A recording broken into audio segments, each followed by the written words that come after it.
Missing children who were found. Years later. Somewhere in America right now, a bedroom is still set up exactly the way it was on the day a child never came home. A bike by the door, a school photo on the wall, parents who still answer the phone on the first ring, just in case. Most of those stories don't get happy endings, but some do. And the ones that do get turned into headlines that sound almost too clean: girl missing 18 years found alive. Boy solves his own kidnapping. The real versions are messier, slower, and honestly harder to sit with than the headline ever lets on. So in this video, I'm walking through 5 documented cases of children who disappeared and were found years later, and for each one, I'm going to separate what's actually on the record, in court documents and confirmed reporting, from the parts that get exaggerated, smoothed over, or just made up because they sound better in a thumbnail. Quick note before we start. These are heavy stories. They involve real families and real trauma. I'm not going to sensationalize the abuse these kids went through. I'm going to stick to what's documented because that's actually more respectful to what they survived than any dramatized version could be. Let's get into it. Case 1. Jaycee Dugard. Here's what's documented. On June 10, 1991, 11-year-old Jaycee Dugard was walking to her school bus stop in South Lake Tahoe, California, when a car pulled up. A woman reached out and pulled her in. Her stepfather witnessed it happening from a distance and gave police a description of the car, but it wasn't enough. There were no solid leads for years. Jaycee was gone for over 18 years. She was held on a property in Antioch, California, by Philip and Nancy Garrido, a couple, with Philip a registered sex offender who was on parole for a previous kidnapping and rape conviction. During that time, she gave birth to 2 daughters, fathered by Philip Garrido.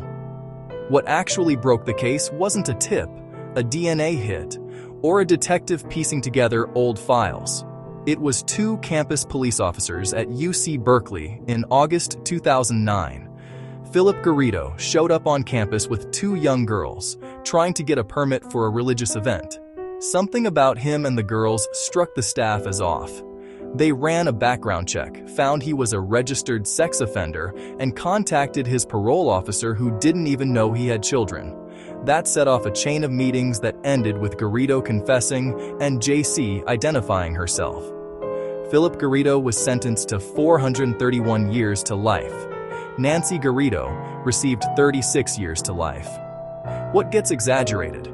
You'll see versions of this story that frame it as neighbors suspected something for years and did nothing, which oversimplifies a genuinely failed system. Garrido's own parole supervision had documented red flags for over a decade that weren't acted on. That's a real documented failure. But the idea that this was solved through some dramatic stakeout or a single tipster is Hollywood, not fact. It was 2 staff members trusting a gut feeling on one ordinary afternoon. Case 2. Stephen Stayner.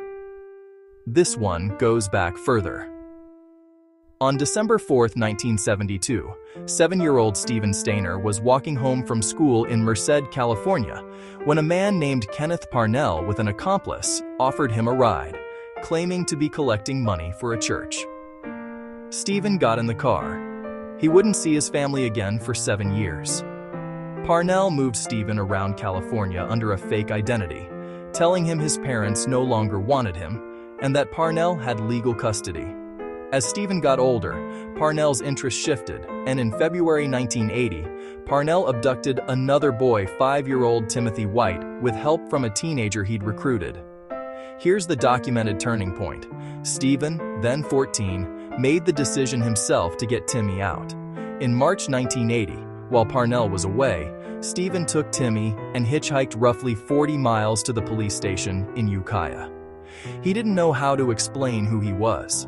The line that's actually recorded from that night is that he told police, "I know my first name is Stephen," because he genuinely didn't know if he still had a legal identity to claim. Parnell was arrested and later convicted of both kidnappings. What gets exaggerated? Some retellings turn Stephen Stayner into an action movie hero who planned an elaborate escape.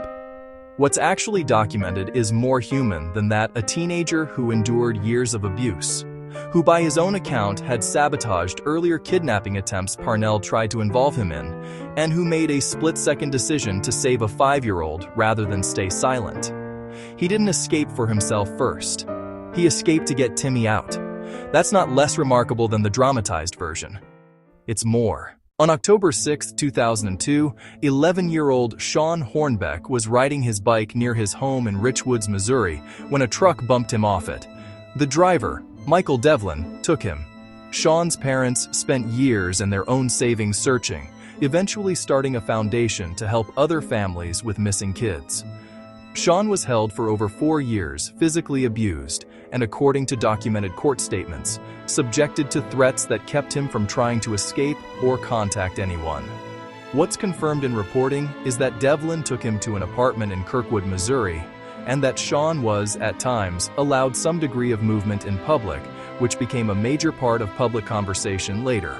The case broke in January 2007 when Devlin abducted a second boy, 13-year-old Ben Ownby, at a bus stop this time, with a witness who saw the vehicle and reported it. That tip led investigators to Devlin's apartment, where they found both boys. Devlin later pleaded guilty to multiple charges, including kidnapping and attempted murder, and received multiple life sentences. What gets exaggerated, and this is important, after Shawn was found, a lot of public discussion focused on the fact that he'd had some freedoms: a bike, internet access, being seen around the neighborhood, and speculated about why he didn't just run. That framing isn't just inaccurate, it's actually damaging because it ignores documented patterns in how captors use fear, isolation, and psychological control over long periods, especially against children who were taken very young. Law enforcement officials who worked the case were explicit that this was consistent with known trauma responses, not evidence Shawn wasn't a genuine victim. Case 4. Carlina White. This case is different from the others because it wasn't solved by police, a tip, or a witness. It was solved by the victim herself. On August 4, 1987, Carlina White was 19 days old when her parents brought her to Harlem Hospital in New York with a fever. A woman dressed as hospital staff took the infant and disappeared. Carlina was raised in Bridgeport, Connecticut, under a different name, by a woman named Ann Petway, who later admitted to authorities that she took the baby after struggling to have children of her own. Here's the documented part that makes this case genuinely unusual. As an adult, Carlina began to suspect her own identity wasn't what she'd been told. She'd never been given a birth certificate, and details didn't add up. She started searching the National Center for Missing and Exploited Children's website on her own, looking at old photos of missing infants. She found one that resembled her own daughter, with a matching birthmark. That led her to her biological mother in January 2011, almost 23 years after she was taken. Ann Petway later pleaded guilty to kidnapping and was sentenced to over a decade in prison. What gets exaggerated? Nothing about this one really needs it. The true version is already the remarkable part. If anything, headlines tend to flatten the years of confusion, suspicion, and searching. Carlina went through into a single, she just knew moment, when the documented reality is that it took her years of piecing together inconsistencies before she acted. Case 5. Amanda Berry, Gina DeJesus, and Michelle Knight. This is technically 3 separate cases that became one. Michelle Knight was 21 when she went missing in 2002. Amanda Berry was 16 when she disappeared in 2003, walking home from her job. Gina DeJesus was 14 when she was taken in April 2004, walking home from school. All 3 were held in the same house on Seymour Avenue in Cleveland by a man named Ariel Castro for years. The case ended on May 6, 2013, when Amanda Berry got part of a door open and, with help from a neighbor, called 911. The recording of that call, where she identifies herself and says she's been missing for 10 years, is real and part of the public record. Police found all 3 women, along with a 6-year-old girl who was Amanda's daughter, born in captivity. Castro was indicted on hundreds of counts, pleaded guilty to avoid the death penalty, and was sentenced to life without parole plus 1,000 years. He died in prison about a month into that sentence. What gets exaggerated?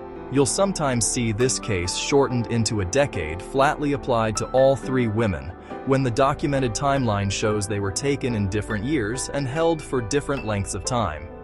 The other thing worth being precise about: this wasn't cracked by a task force breakthrough. It was one woman, after years of captivity, finding a moment when a door wasn't fully secured and a neighbor who believed her immediately and called for help. Ordinary, not cinematic, and arguably more important to get right for that reason. What these cases actually have in common: strip away the headlines and a few documented patterns show up across all 5 of these cases. None of them were solved by a viral tip or a dramatic sting operation. Most were solved by ordinary people: campus staff, a friend's parent, a neighbor, noticing something and acting on it, or by the survivor themselves making a decision that took enormous courage.